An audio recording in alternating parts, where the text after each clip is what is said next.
가자. 점심시간이 되자 어디선가 손수레를 가져옵니다.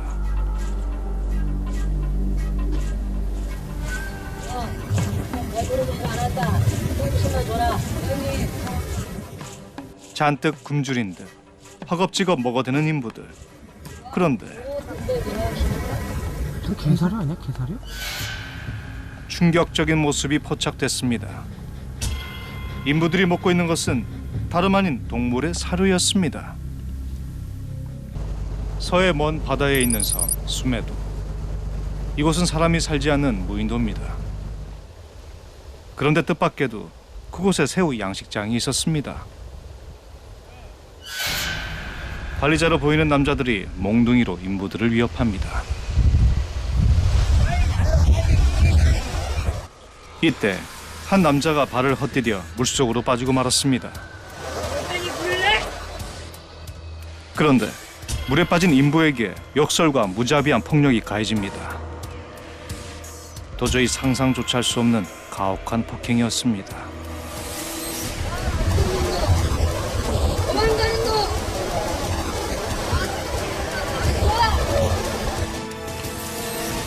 밤이 되자 숲속에 있는 폐가로 향한 인부들.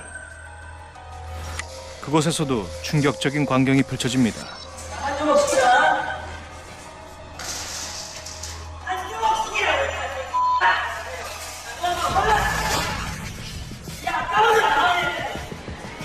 인부들의 저녁 식사는 놀랍게도 동물의 사료였습니다. 짐승을 사육하듯 인부들을 다루는 모습.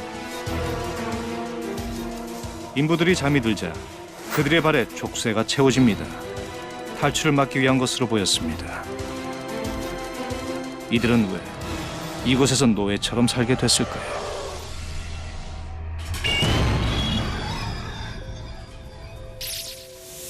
지난 10월 중순, 우리는 서해안의 한 섬에 있는 새우 양식장에서 충격적인 현장을 목격했습니다. 동물의 사료를 먹으며 영하에 가까운 바닷물에서 강도 높은 노동을 강요받는 인부들. 무차별한 폭행이 자행되고 밤에는 발에 족쇄까지 채워졌습니다. 한마디로 노예에 가까운 우리의 눈을 의심할 정도의 처참한 현장이었습니다. 우리가 이 사건에 주목하게 된 건 한 낚시꾼의 제보를 받으면서부터였습니다. 제보자를 만나기 위해 우리는 서해안의 작은 부둣가를 찾았습니다. 실례하겠습니다. 혹시 제보해 주신 분이세요? 네. 예. 안녕하세요. 소영의 사이트 PD입니다. 제가 바다 낚시를 좀 즐기는 편인데 하다가 좀 이상해서 제가 찍어왔거든요. 희미해서 좀 껌껌해서 좀 안 보이긴 했는데 네. 제보자는 그날 밤 무인도 근처에서 낚시를 하던 중이었다고 합니다. 뭔 소리야? 소리 아니야? 사람 소리 아니야 이거? 어? 그런데 어딘가에서 이상한 소리가 들려왔습니다. 후레쉬 있죠 후레쉬. 누구 있어요? 뭐야 소영이잖아. 어디 있어 어디? 어? 이거 사람이야? 사람이에요! 이거 문 들어오지 않았어? 그건 분명히 사람의 소리였습니다. 너? 거기 왜 있어요? 대봐야 되는 거 뭐예요? 대보세요 한번. 뭐야? 이 사람들 저기 또 뭐야? 서치 미쳐봐 서치 미쳐봐요 서치. 뭐야? 공부하는데, 섬에 가까이 다가가자 심상치 않은 광경이 펼쳐집니다. 섬에서 탈출하려는 사람을 어딘가로 끌고 가는 듯 보였습니다. 배를 몰아준 선장도 깜짝 놀라더라고요. 아무도 안 사는 섬인데 키가 사람이랑 갑자기 당하니까 심각하더라고요. 혹시 누군가 위험에 빠져 있는 건 아닐까? 제보 영상이 촬영된 곳은 수메도, 서해 먼 바다에 있는 작은 섬입니다. 제보 영상의 실체를 확인하기 위해 우리는 수메도로 향했습니다. 네, 오늘 수고하십니다. 혹시 여기 수메도 가는 배가 있나요? 수메도 자기 무인도 섬인데 뭐 낚싯배를 구해가지고 하던가 어떻게 그런 방법밖에 없어. 거기 배 없어요. 정기적으로 오가는 배가 없어 우리는 낚싯배를 빌렸습니다. 육지에서 수메도까지는 약 1시간. 수메도에는 20년 넘게 사람이 살지 않았다고 합니다. 오랫동안 사람들의 발길이 닿지 않은 섬. 그곳에서는 과연 무슨 일이 벌어지고 있는 걸까? 우리가 도착한 곳은 수메도의 옛 선착장. 제보 영상에서 도움을 요청하던 남자가 목격된 바로 그 장소입니다. 제보 영상이 촬영된 건 불과 사흘 전. 하지만 어디에서도 사람의 흔적은 찾을 수 없었습니다. 여느 무인도와 별반 다르지 않은 모습이었습니다. 바로 그때 섬 안쪽에서 정체를 알 수 없는 소리가 들려왔습니다.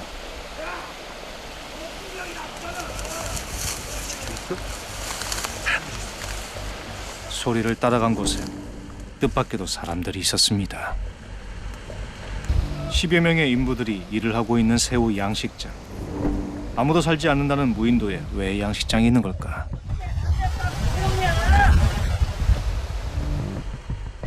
그런데 그곳에서 석연치 않은 장면이 목격됩니다. 몽둥이를 들고 인부들을 위협하는 듯한 모습.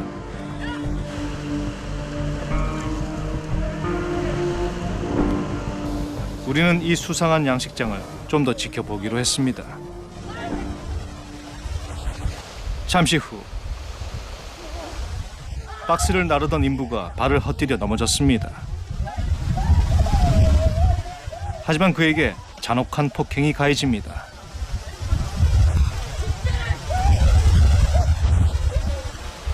양식장 관리인에게는 인부들의 안전보다도 새우가 더 중요한 듯 보였습니다.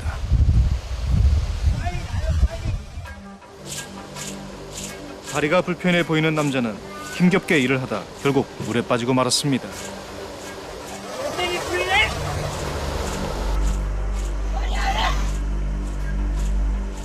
몸이 불편해 보이는 인부들에게 잠시 쉴 틈도 주지 않고 강도 높은 노동이 계속됐습니다.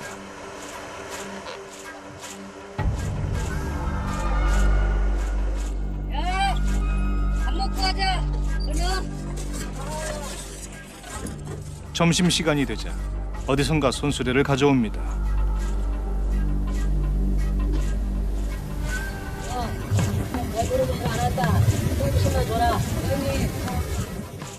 잔뜩 굶주린 듯 허겁지겁 먹어대는 인부들. 그런데 개사료 아니야? 개사료? 충격적인 모습이 포착됐습니다. 인부들이 먹고 있는 것은 다름 아닌 동물의 사료였습니다. 제작진의 눈을 의심할 만큼 처참한 광경.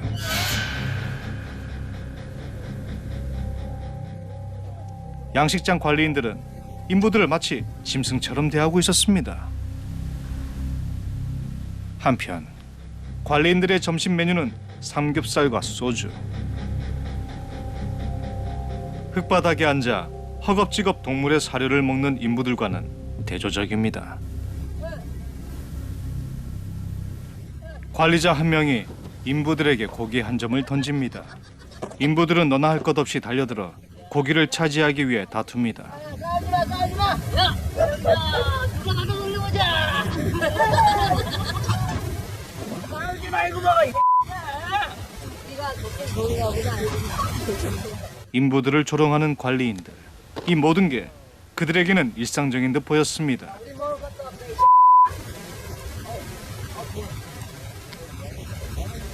밥 다 먹었으면 일주일에 몸만 다 먹었다. 야, 이래.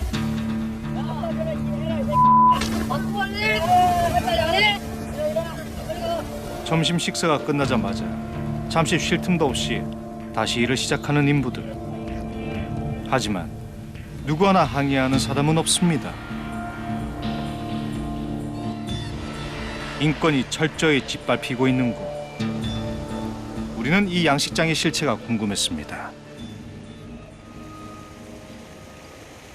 해가 저물자 양식장에서 일하던 사람들이 숲속으로 향합니다. 그 뒤를 쫓으니 버려진 듯 보이는 폐가가 모습을 드러냅니다.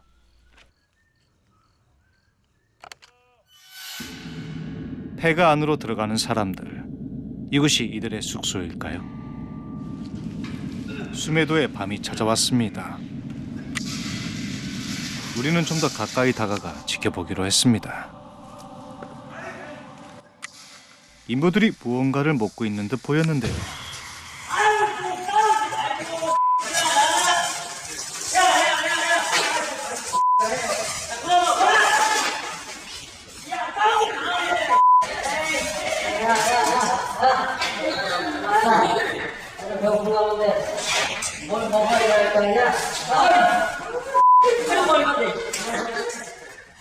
저녁 식사 역시 동물의 사료였습니다.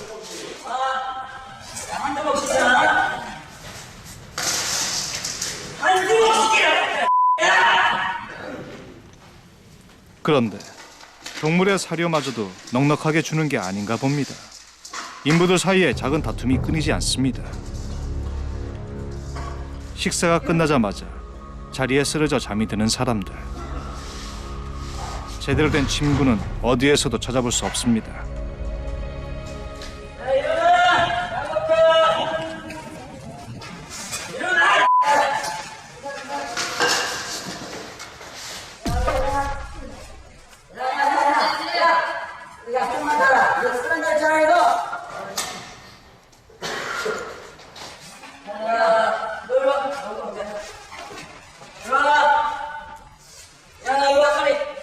인부들이 모두 아프기라도 한 걸까?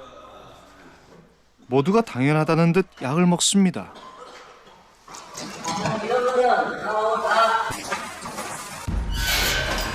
약을 먹자마자 바로 잠이 든 인부들. 그들 사이로 관리인이 쇠사슬을 들고 돌아다닙니다. 인부들의 발에 족쇄를 채우는 것이었습니다.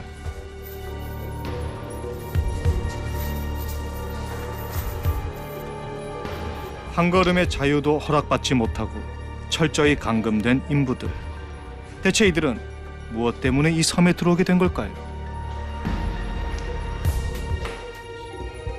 깊은 밤, 우리는 조심스럽게 관리인들의 대화를 들어봤습니다. 독거리들을 바꿨어?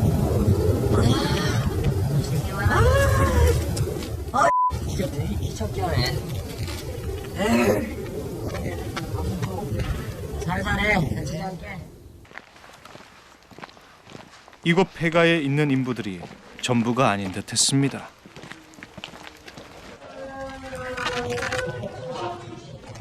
관리인들이 독방이라 부르는 곳. 그곳엔 한 남자가 갇혀 있었습니다. 남자는 손발이 단단히 묶여 있었습니다. 섬에서 탈출하려다 붙잡혔다는 남자. 그는 바로 제보 영상 속의 그 남자였습니다.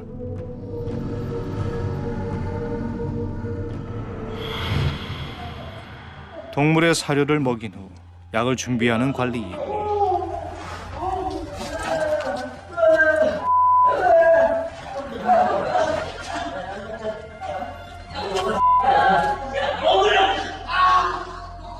그런데 다른 인부들과 달리 남자는 거세게 반응합니다.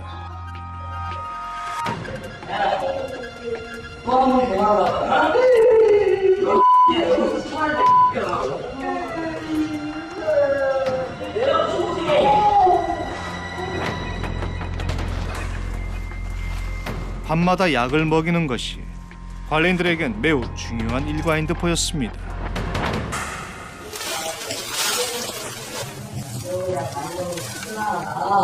얘는 괜찮아. 그리고 나 그때 좀 크라고. 그래, 올해 우리 수영가 잘했는데 우리 돈좀 많지는데 우리만 잘 될 건데 다들 잘 됐겠지.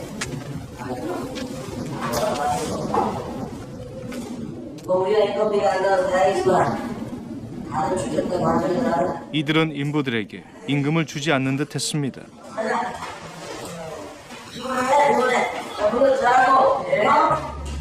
인부들을 학대하고 노동력을 착취하는 사람들. 이들에게 인부들은 노예나 다름없습니다.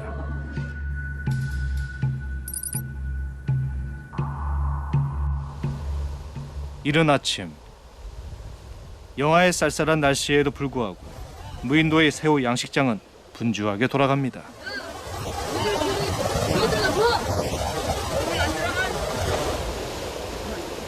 아우 추워 씨. 미치겠네. 야 아침부터 뭐하냐? 빨리 하자. 그때 한 인부가 물 밖으로 나왔습니다. 야 인마 너왜 기어나냐? 여기 너. 야 이거 쇼를 하네. 너 뭐하냐? 추워?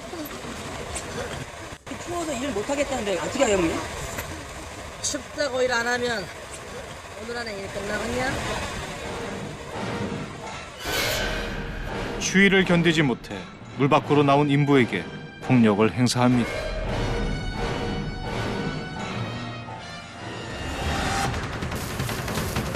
우리는 더 이상 가만히 지켜보고 있을 수만은 없었습니다. 그만하시죠. 지금 뭐 하시는 거예요? 여기 어떻게 들어왔어? 사장님 어떡합니까? 여기 어떻게 들어왔냐고? 채널 A 사인 팀인데요. 제보 받고 왔습니다. 어? 야 어디가 야야야야너 죽으려고 한장에 쓰는 거야. 야야 이거 안 오냐고. 야야 그만해라. 형님 나와. 우리도 먹고 살기 힘들어요. 보시다시피 애들이 좀 떨어지잖아. 어? 말을 못 알아듣으니까 우리가 가끔씩 이렇게 손을 좀 봐줄 때가 있어. 그래야 일이 돌아가니까. 아니 일을 시켜도 이건 너무하지 않습니까? 먹여주고 재워주고 하여튼 이렇게 일 시켜요. 아니 그러면요. 제대로 된 음식을 주셨어야죠. 게사료 주지 않았습니까? 이 양반이 잘 뭘 모르시네. 여보시오. 그게 사람 몸에 좋은 게 다 들어있어. 모든 영양소가 다 들어있다고. 밤에 약도 먹이시던데 그 무슨 약 먹이는 거예요? 몸이 아프니까 약을 먹이지. 당신 몸 아프면 약 안 먹어? 아니, 무슨 약을 먹이는 약에 대해 묻자 이들의 태도가 덜 변합니다. 우리 감시하는 거야? 어? 아니 지금 사람을 왜 멀쩡한 사람 감금해 놓자고 아니 지금 뭐 하시는 거예요 지금? 지금 우리가 카메라 다 지키고 있으니까 카메라? 예.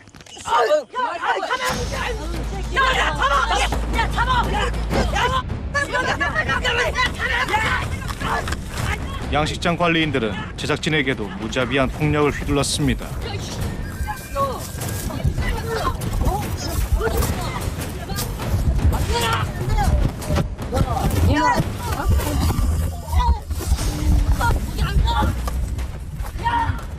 생명의 위협을 느낀 제작진은 그렇게 자리를 피했고 경찰에 신속한 협조를 요청했습니다. 잠시 후 해양 경찰이 수메도로 출동했습니다. 양식장에 남아있는 인부들의 안전이 걱정되는 상황.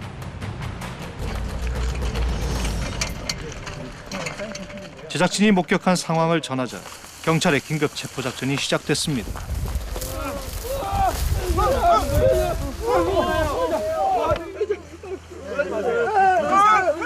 폭력에 길들여진 듯 낯선 사람과 눈을 마주치지 못하는 인부들. 그런데 폭력을 행사하던 관리자 일당이 보이지 않습니다. 경찰과 함께 숲속에 있는 숙소로 향했습니다. 그런데 숙소 안에서 인기척이 느껴집니다. 미처 몸을 피하지 못한 관리자 일당이 거칠게 저항합니다.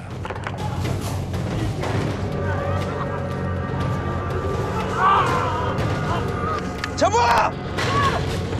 숨막히는 추격전.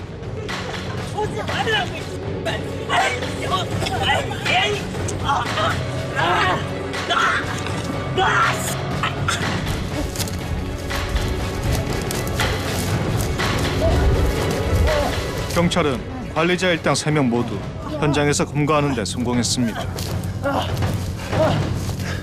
당신은 근로자 감금 및 폭행 혐의로 긴급 체포합니다. 오갈 떡고 불쌍한 사람들 먹여주고 재워준 게 무슨 죄야? 어? 알았으니까 가서 얘기해요. 관리자 일당을 제압한 후 우리는 남자가 감금되어 있는 독방으로 향했습니다.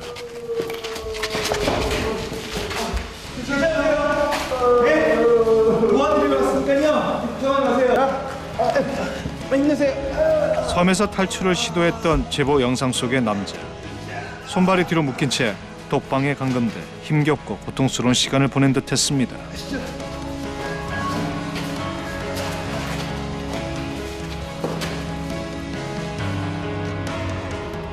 서해 먼 바다 무인도에서 오랜 시간 학대받고 노동력을 착취당해온 인부들. 노예와 다름없는 삶을 살았던 이들은 모두 7명이었습니다. 그들은 그렇게 지옥과도 같은 섬 수메도에서 무사히 벗어날 수 있었습니다. 인부들을 잔인하게 학대하고 그들의 노동으로 부당한 이득을 챙겨온 고용주 일당이 검거됐습니다. 그들은 사람들의 눈과 발이 닿지 않는 무인도라는 점을 악용해 인부들의 인권을 철저히 짓밟아왔습니다. 그렇다면 인부들은 과연 이 섬에 어떻게 들어오게 된 걸까요? 우리는 노예섬 사건에 대한 경찰 수사 과정을 지켜보면서 또 한 번 놀라지 않을 수 없었습니다. 양식장 관리자 일당이 검거된 다음 날, 경찰의 대대적인 현장 조사가 시작됐습니다. 인부들에게 먹인 동물 사료와 비위생적인 환경, 사람들이 지내던 숙소라고 상상하기 어려운 곳이었습니다. 벽에 묻은 핏자국은 이곳에서 상습적인 폭행이 자행됐다는 사실을 짐작케 했습니다. 양식장 관리자들의 숙소에 대한 조사도 이루어졌습니다. 숙소에서 발견된 금고. 이거 뭐 장부 같은데요? 금고 안에는 의문의 장부가 있었습니다. 아, 어제 얘네들 이걸 가져가려고 그랬구나.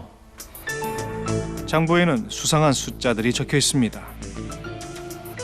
숫자는 날짜와 금액을 의미하는 듯 보였습니다. 이게 뭐야? 무슨 약이야? 이 약을 먹였습니다. 이 약을 먹었다고요? 매일 밤 인부들에게 먹였던 정체불명의 약물. 경찰은 약물에 대한 성분 분석을 국과수에 의뢰했습니다. 검거 이틀째. 불법 양식장의 대표 김덕구에 대한 경찰 조사가 이루어졌습니다. 그런데 김덕구는 당당했습니다. 8년 전에 양식장을 한다고 구인 광고를 냈었대요. 그랬더니만 싼 값에 사람 써볼 생각 없냐고 전화가 왔었대요. 8년 전 무인도에서 새우 양식을 준비하던 김덕구는 함께 일할 인부를 구하고 있었습니다. 그러던 어느 날 사람을 소개해주겠다는 연락을 받고 약속 장소에 나간 김덕구. 그런데 약속한 남자는 차 안에서 웬 드럼통을 내렸고 그 안에는 사람이 들어있었다는 겁니다. 자세한 건 알 필요 없고 어차피 오갈 데 없는 놈이니까 일 시키면서 가끔 밥이나 주고 잠이나 재우면 된다니까. 꺼림직하긴 했지만 인부를 싼 값에 부릴 수 있다는 생각에 거래를 시작한 김덕구. 그 후에도 남자는 수차례 연락을 해왔고 같은 방법으로 인부를 소개시켜줬습니다. 양식장의 인부들은 모두 인신매매를 통해 무인도에 오게 됐던 것입니다. 팔아먹은 사람은 자기도 끝까지 모른다고 지금 잡아떼고 있어서 수사를 좀 더 해봐야 될 것 같습니다. 한편 섬에서 구출된 인부들의 건강 상태에 대한 정밀 진단과 치료가 시작됐습니다. 상태는 예상보다 심각했습니다. 모두 장기간 학대의 흔적이 보입니다. 갈비뼈나 팔과 다리에 골절의 흔적이 보이는데요. 제때 제대로 치료를 받지 못해 제멋대로 붙어 있습니다. 심각한 후유 장애가 예상되는데요. 인부들에 대한 경찰 조사가 시작됐습니다. 인부들의 신원을 파악해 가족을 찾고 인신매매 사건에 대한 단서를 찾기 위해서입니다. 자, 지문 채취만 하겠습니다. 자, 괜찮아요. 그냥 가만히 계시면 돼요. 그런데 이거 왜 이래? 문제가 생겼습니다. 지문이 안 찍히는데? 뭐 기기가 오류가 있는 거 아니에요? 아니, 지문이 없어. 지문이 없다고요? 손가락에 화상을 입어 지문이 모두 지워진 겁니다. 과연 이건 우연일까요? 누군가 신원 확인을 막기 위해 이들의 손에 화상을 입힌 듯했습니다. 경찰은 결국 필답 조사를 시작했습니다. 자, 글씨 읽을 줄 아시죠? 자, 이거 보세요. 이거 보세요. 자, 이름.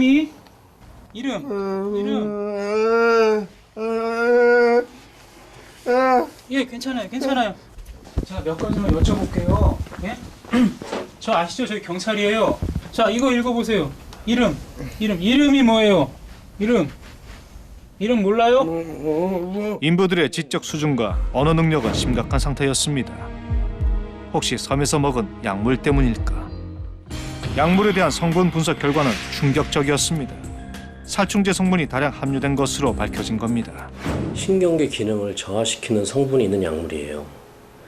몸무게 60kg인 성인 기준으로 약 250mg을 40일 이상 경구 투약했을 경우에 신경변증, 우울증, 언어장애, 정신적 불안, 기억력 감소 등이 나타나게 되죠. 과다 투약했을 경우에는 사망에까지 이를 수 있는 약물이에요. 기억과 언어 능력을 상실한 인부들. 그건 살충제의 일종인 파라티온을 장기 복용했기 때문인 것으로 밝혀졌습니다. 인부들의 반항과 신원 확인을 막기 위해 강제로 약을 먹였던 것. 한편 장부에서 심상치 않은 징후가 포착됐습니다. 거래 내역이 구조된 인부의 수보다 많았던 겁니다.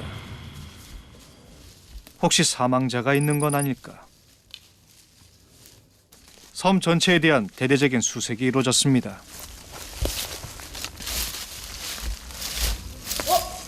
여기요! 찾은 것 같습니다. 뭐 있어? 네, 어디요? 결과는 충격적이었습니다. 숙소 인근 야산에서 총 7구의 사체가 발견된 겁니다.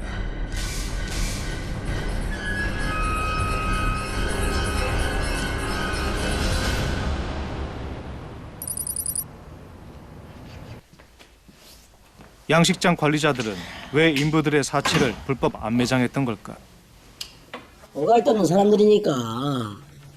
갑자기 버리는데 어떻게 가족을 찾을 길도 없고 묻어줘야 하지 않아?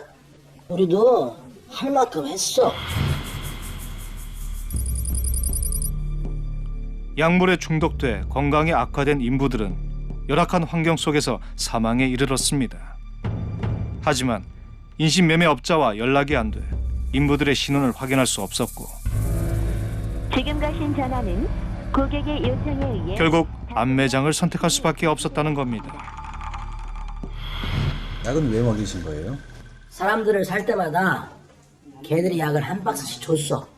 애들이 뭐 정신병이 있으니까 매일 조금씩 먹이라고.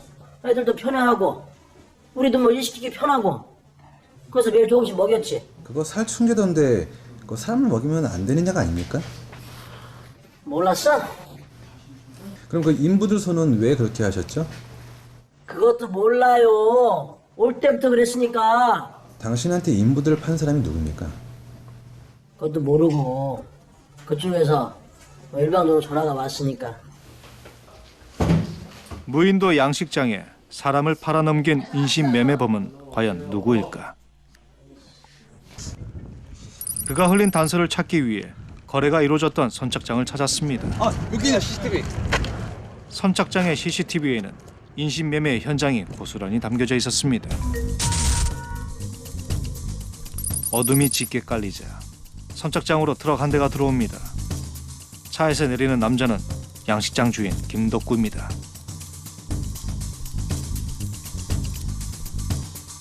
그리고 잠시 후 그 앞에 승합차가 멈춰섭니다.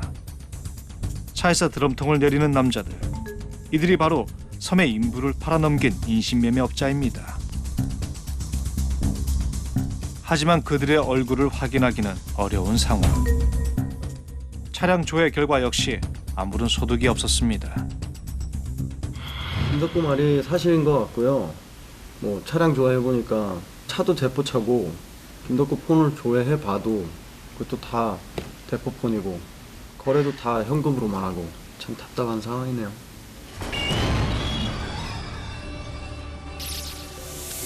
무인도에서 검거된 일당은 불법 인신매매를 통해 인부들을 사들여 잔인하게 노동력을 착취하고 인부들이 사망하면 인근 야산에 사체를 불법 안매장했습니다.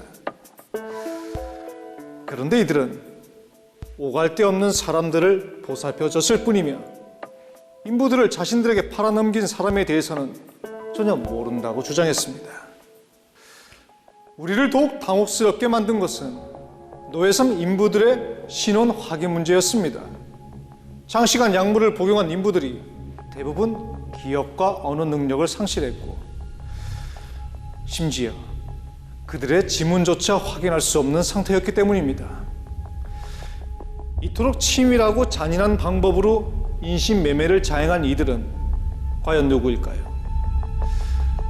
사건이 점점 미궁 속으로 빠져드는 가운데 의식을 잃었던 인부 한 명이 깨어나면서 사건은 새로운 국면을 맞게 됐습니다.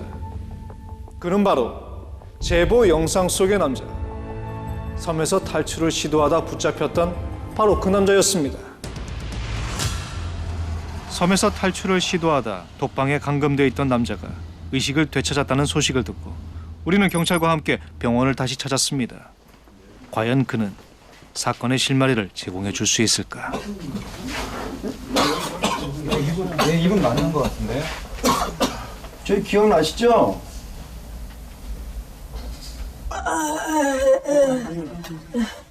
자, 성함이 어떻게 되십니까? 주태?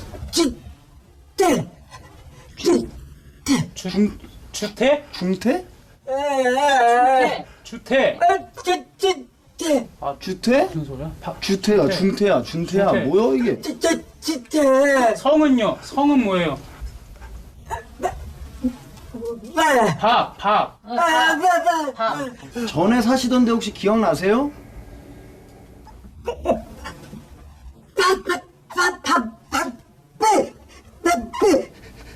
방배동? 방배동? 맞아요? 방배동. 방배동, 박준태. 경찰 조회 결과 3개월 전 실종 신고 기록이 확인됐습니다. 아니, 주민번호 같은 건 모르고. 네, 온다고. 얼마 후 경찰의 연락을 받고 박준태 씨의 아내와 장모가 병원을 찾았습니다. 어디 갔대 이종구야? 누가 이렇게 만든 거야? 다시 어디서 이렇게 됐냐고?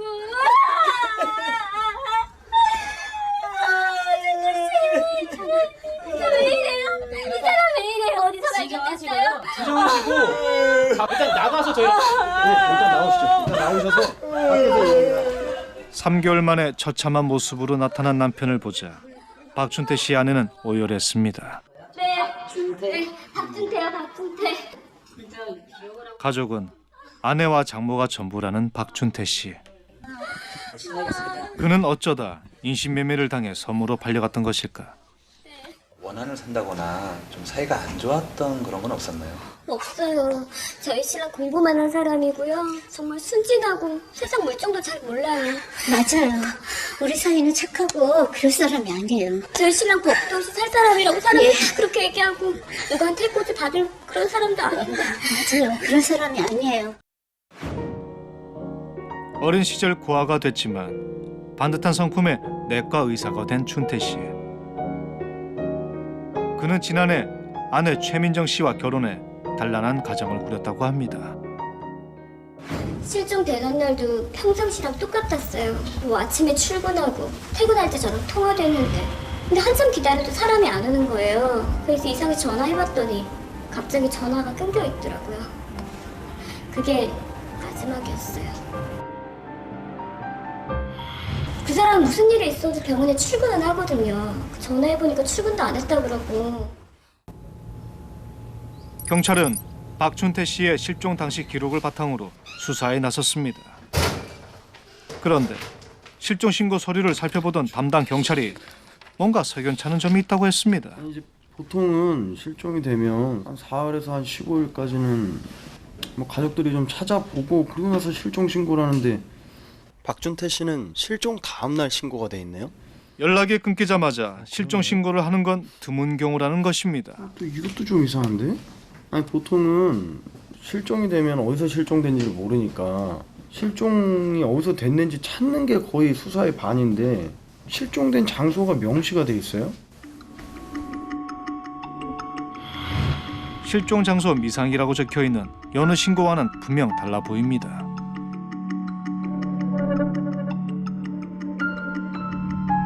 그런데 이 실종 신고서를 작성한 사람은 바로 박준태 씨의 장모 송영자 씨였습니다. 박준태 씨가 입원 치료를 받고 있는 병원.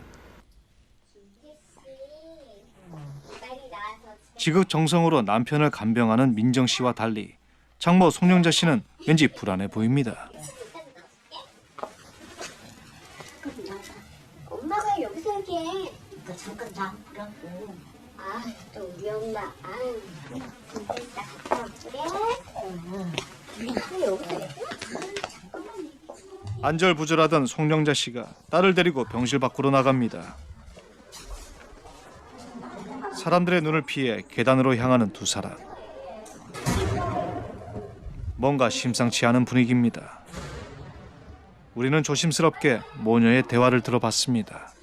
집에서 오는데 어떻게 들고 살려고 그래? 밤낮에서 만나서 물어봤는데 머리도 이상해지고 장애도 심각한 거래. 네가 그 의사생활을 글렀다. 엄마는 지금 어디 그런 얘기를 해? 내가 그 사람 같이 살아가는 걸 좋아.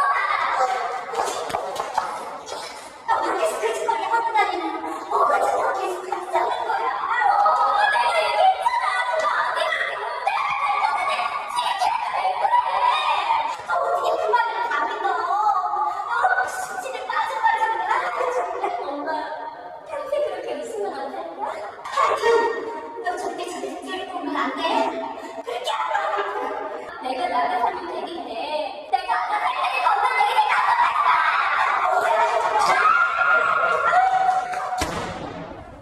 장모는 3개월 만에 나타난 사위를 못마땅하게 여기고 있는 듯 했습니다. 딸이 자신의 뜻을 따르지 않자 초조해하더니 누군가에게 전화를 겁니다. 누군지 알겠지? 박준태. 이름을 알겠니? 당신들 지금 나가서 장난을 하는 거야? 도대체 어떻게 된 거야? 말 나가니까 지금 나 제정신 아니니까 알았어 그래. 알았어 지금 갈 테니까 기다려. 사위의 이름을 들먹이며 화를 내는 장모. 그녀는 대체 누구와 통화한 걸까? 장모에 대한 의구심은 점점 더 커져만 갔습니다.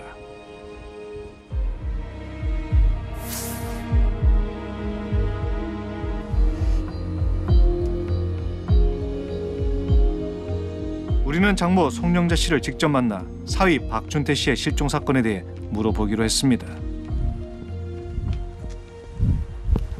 안녕하세요. 네? 예, 채널 A 사인템 PD입니다. 그 사위분 실종 사건에 대해서 몇 가지만 여쭤볼게요. 쌀 따라오세요. 아니 잠시만 되니까요. 그 사위분이 그랬는데 법인을 잡아야 되잖아요. 날 바쁘다니까 왜 이렇게 말을 해? 진짜. 우리는 실종 신고를 왜 그렇게 서둘렀는지 물었습니다. 단 한 번도 외박이란 걸 해본 적이 없는 사람이에요. 그런데 집에도 안 들어오고 병원 출근도 안 하고 분명히 뭐 무슨 사고다 그렇게 해서 신고한 거예요. 병원에서 실종된 지는 어떻게 하셨어요? 우리 사이는 병원하고 집 밖에 모르는 사람이에요. 집에서 실종된 거 아니니까 당연히 병원에서 실종된 거라고 생각했죠. 됐어 이제 그만해. 할 말도 없어. 실종 신고에 대한 의문을 제기하자 장모 송영자 씨는 당혹스러운 듯 그렇게 황급히 자리를 피했습니다.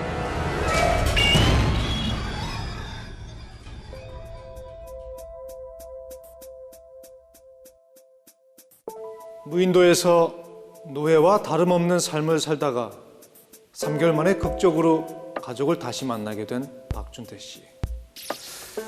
그런데 그의 실종 당시 기록에는 몇 가지 이상한 점이 있었습니다.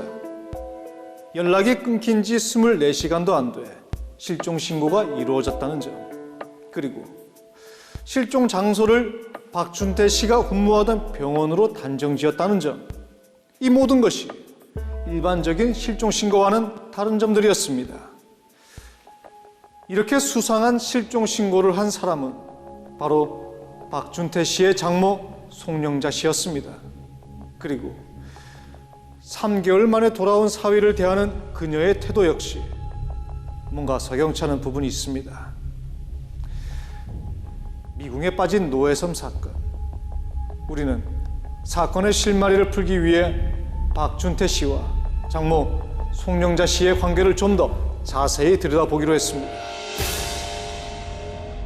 우리는 먼저 박준태 씨의 친구를 만나 그의 결혼 생활에 대해 자세히 알아보기로 했습니다. 네, 반갑습니다. 처음엔 다들 결혼 잘했다고 했죠. 부잣집에 장가 갔으니까요. 근데 결혼식 때 보니까 장모가 좀 대가 세 보이더라고요. 어려운 환경에서 자란 박준태 씨는 대학병원 의사가 됐고 재력가인 송영자 씨의 외동딸 최민정 씨와 결혼을 했습니다. 하지만 장모의 지나친 간섭 때문에 마음고생이 심했다고 합니다. 지난 봄인가 준태가 바람 핀다고 장모가 의심한다고 그러더라고요. 그래서 굉장히 막 힘들어했었죠. 외도 문제로 갈등이 있었다는 부부.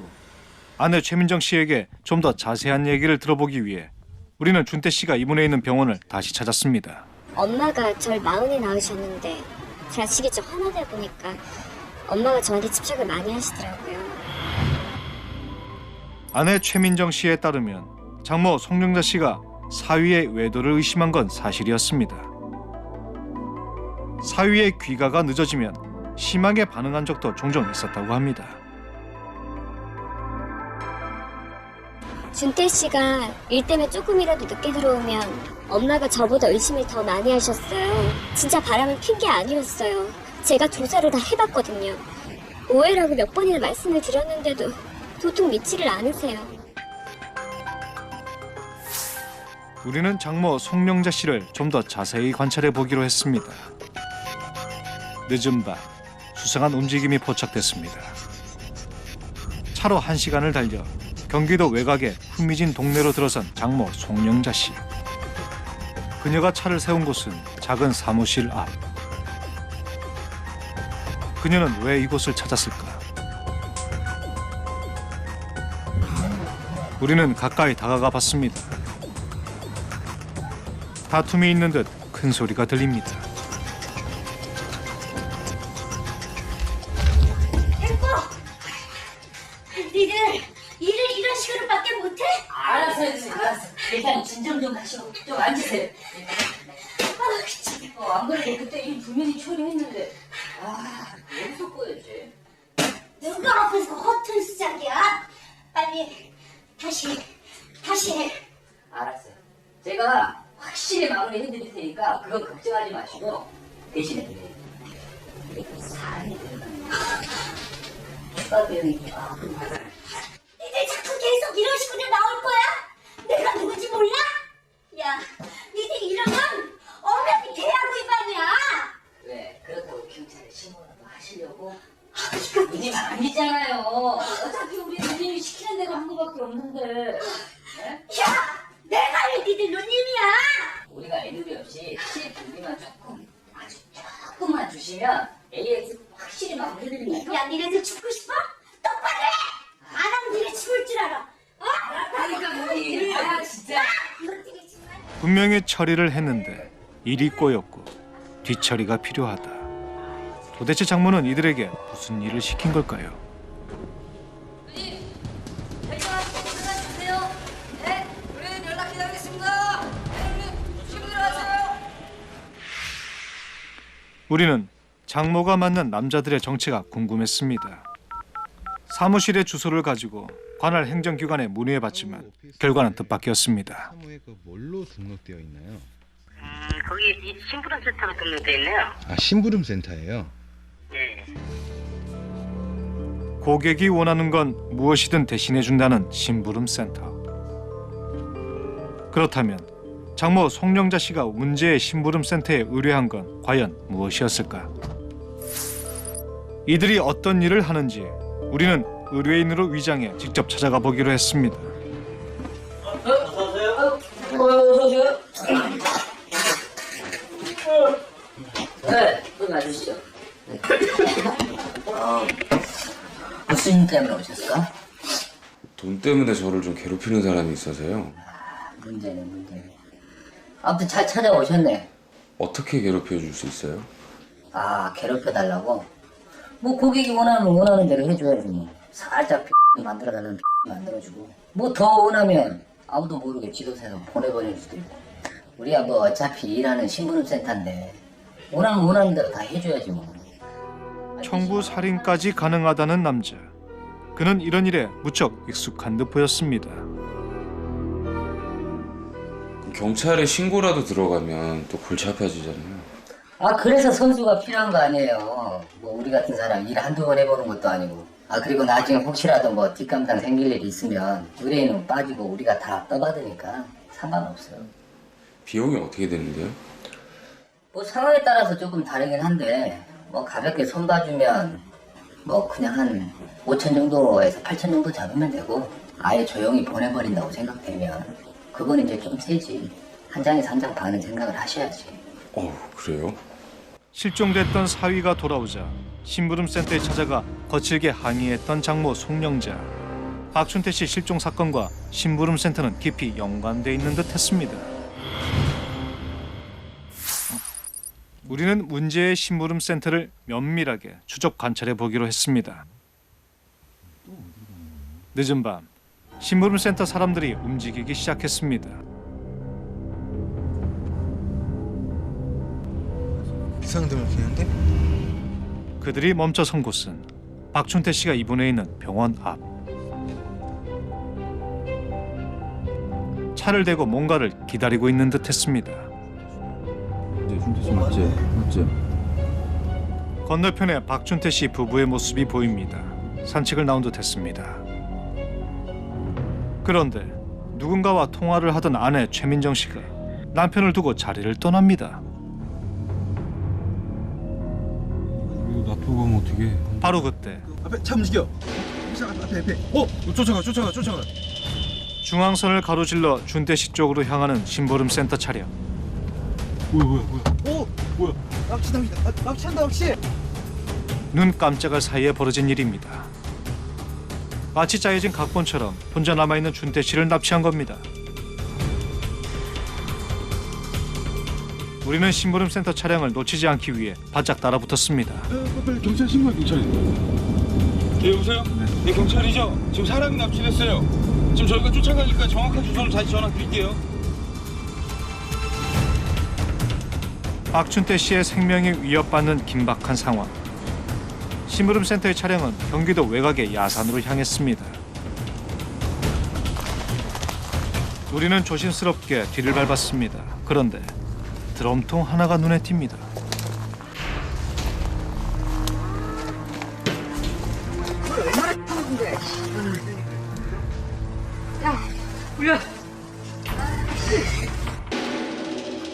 드럼통에 사람을 넣어 팔아 넘겼다는 수매도 사건과 유사한 광경입니다. 아까 준태 씨가 있는 게 확실한가? 그렇지. 정말. 이거 보면 10년간 되죠. 그냥 배우냐? 준태 씨 맞지? 준태 씨 맞아. 준태 씨가 드럼통 밖으로 탈출을 시도했습니다. 경찰 있지만 빨리 연락해봐. 거의 다 왔어. 준태 씨에게 무자비한 폭력이 가해졌습니다. 우리는 더 이상 제치할 수 없었습니다. 뭐 하시는 거예요? 아니, 사람 어디입니까? 사람이실! 안 돼요! 뭐하는 사람인데? 너무 하시는 거잖아요. 여기서 야, 무더! 얘네들. 제작진에게도 무자비한 폭행이 자행됩니다. 이들에게 법과 인권은 아무런 의미가 없는 듯했습니다. 물불 가리지 않는 폭력을 제작진이 막기엔 역부족이었습니다.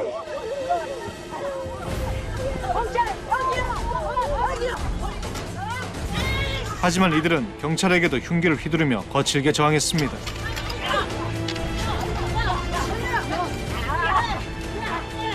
한밤 야산에서 벌어진 난투극. 결국 경찰은 심부름센터 일당을 검거하는 데 성공했습니다. 살인 미수, 이신매매, 지금 체포하는 겁니다. 예? 일어나.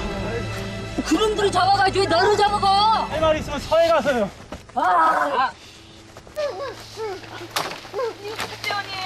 죽음의 문턱을 2번이나 넘나들었던 박준태 씨. 겨우 목숨을 건졌지만 그가 경험한 공포는 쉽게 잊혀지지도 치유되지도 않을 겁니다.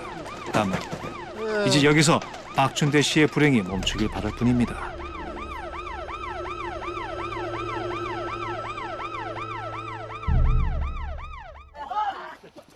청부살인과 인신매매를 자행한 신보름센터 일당은 모두 경찰서로 향했습니다.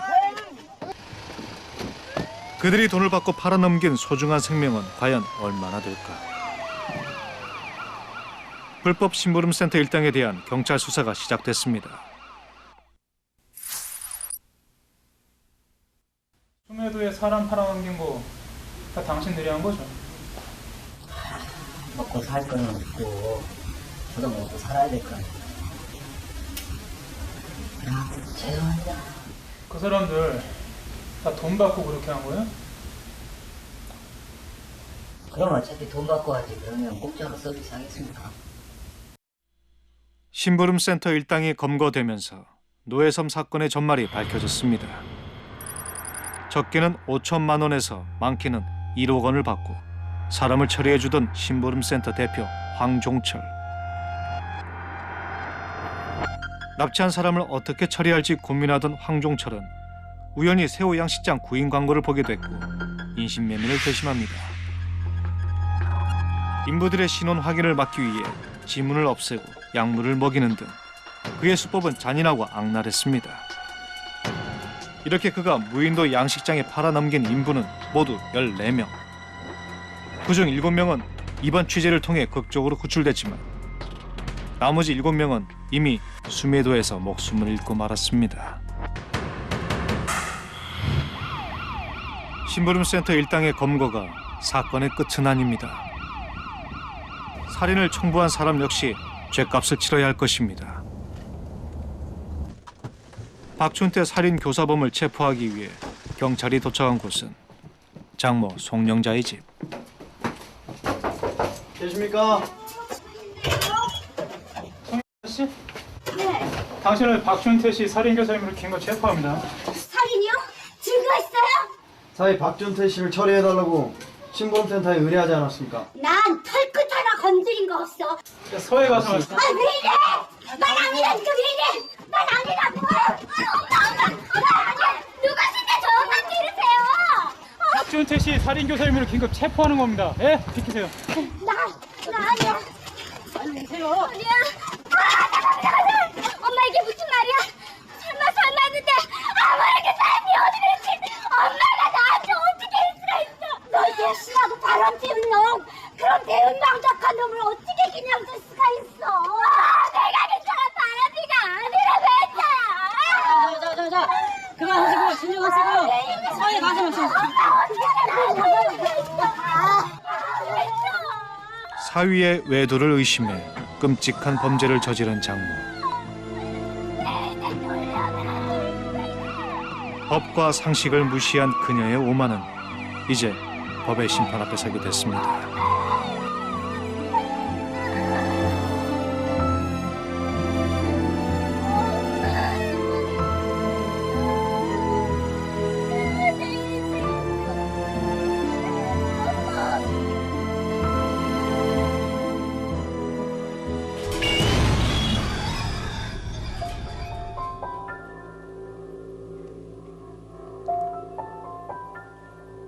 돈만 있다면 그 누구든 벌할 수 있고 생명조차 마음대로 할 수 있다고 여긴 장모 송영자 씨. 그 오만이 불러온 비극은 너무도 처참했습니다.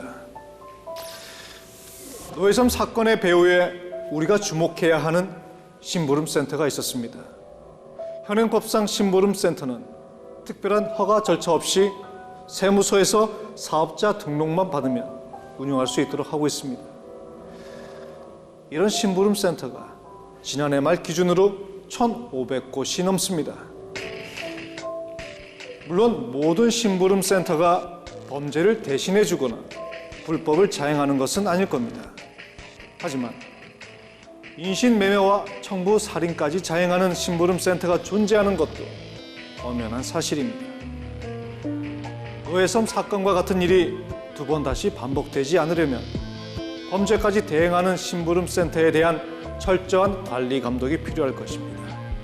또한 우리 사회에 만연해 있는 인권 경시의 풍토가 이번 참극의 가장 큰 원인이었음을 우리는 다시 한번 강조하는 바입니다. 목회 드라마 사인 오늘은 여기까지입니다.